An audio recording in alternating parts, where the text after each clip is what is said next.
If the manuscript was what Flap and Guido were after, they were going to be disappointed. I couldn't wait to get back to Luther's apartment and check it out.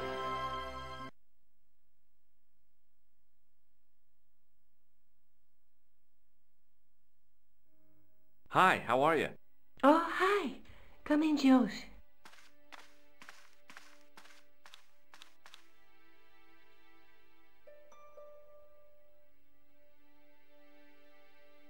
You're just not going to believe what I've found.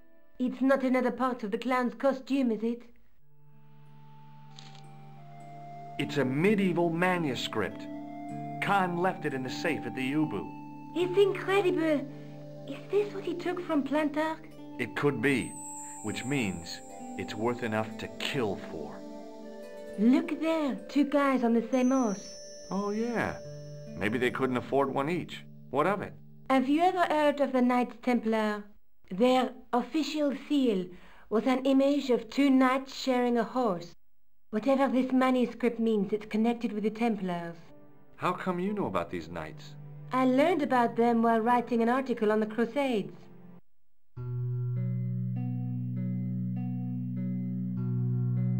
This guy, named Hughes de Payen, arrived one day at the court of King of Jerusalem. He offered to protect the Christian pilgrims from the displaced Muslim armies.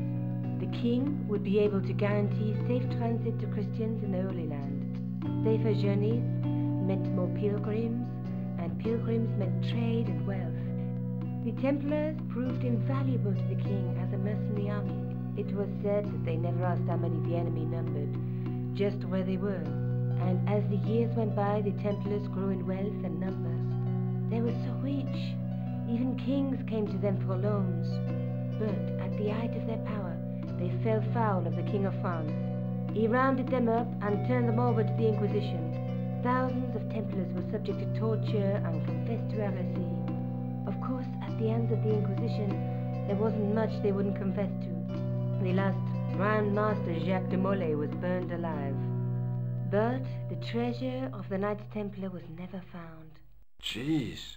So the treasure is hidden, waiting to be discovered? If there ever was a treasure, it's been lost for 600 years. Anyway, we're supposed to be investigating a serial killer, not a medieval treasure trove. But maybe that's what the clown and his accomplices are after. Maybe this manuscript is the key. You'd better leave it here for safekeeping. Do you have a boyfriend? Not anymore. There was someone. A guy in my final year, but it didn't work out. Neither did my degree. I'm sorry. I'm not. Tell me more about your family. When I was a little girl, I used to spend the winter with my grandfather and grandma. They were the best times, warm and safe in their tiny cottage. My grandfather rolled cigarettes while grandma made hot chocolate and cakes. One day, he stopped his rolling. He put the lid back on his tobacco jar and took me in his arms.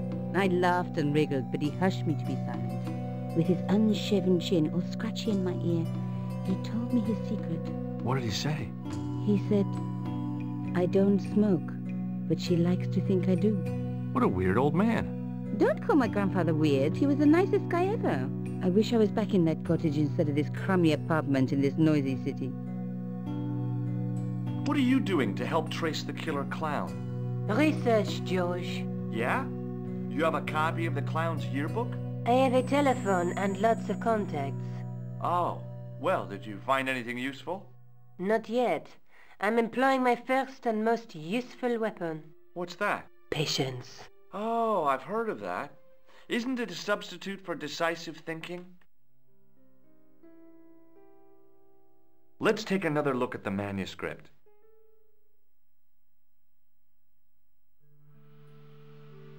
Look there, two guys on the same horse. A knight with a crystal ball. Now, there's something written on the scroll beside the knight. Yes, but it's written in Latin.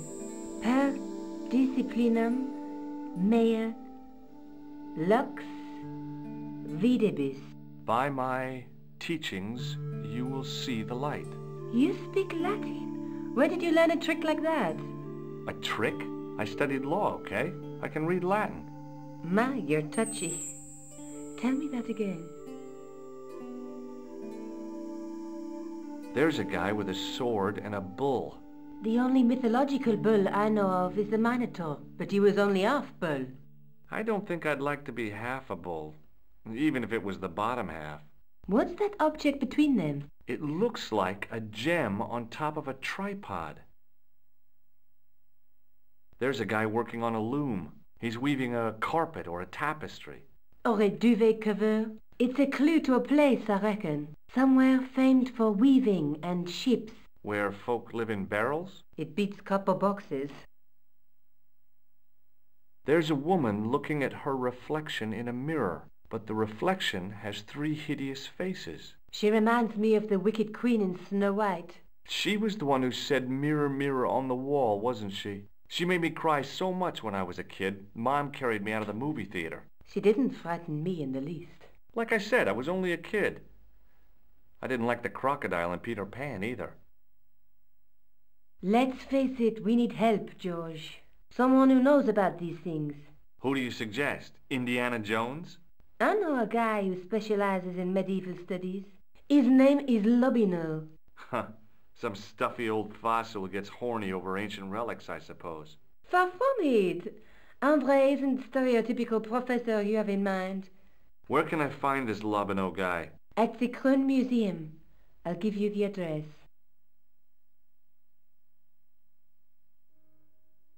I have to go.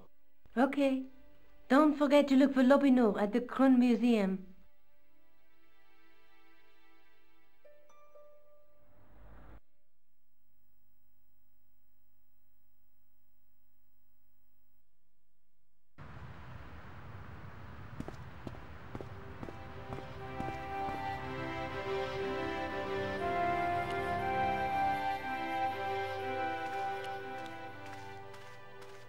In the case was a spindly tripod, blackened with age and pitted with rust. It was identical to the tripod pictured on the manuscript. A notice identified it as 15th century from Western Ireland. It had been found in Loch Marne at the site of a Knights Templar preceptory. Ireland! What's that? This tripod was found in Ireland. I will have to ask you to keep your voice down. I'm sorry, I was excited.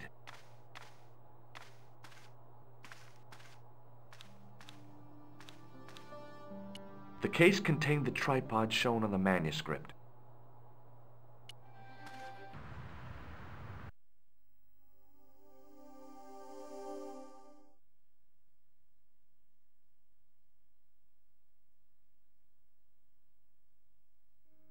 Hi, I've been to the Kroon Museum. Did you speak to Lobineau? No, he wasn't there.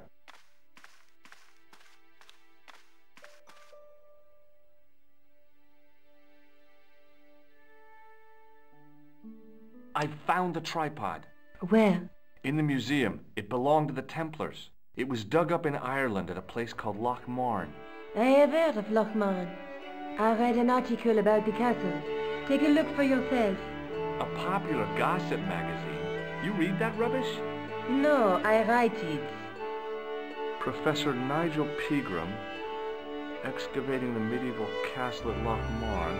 That's strange. What? He resigned his chair at Durham University in order to devote his time to the excavation. Not only that, but he canceled the filming of a 4th series of his popular television program. This site at Loch Marne must be awful important to him. He's a professor of history. They're all cuckoo. All the same, I'd like to talk to this Professor Pegram. How do you feel about a trip to Ireland? Disappointed. Huh? That I won't be going. I want to follow up the Bellotta case. If you really think Pegram's gem is important, why don't you visit Loch Marne?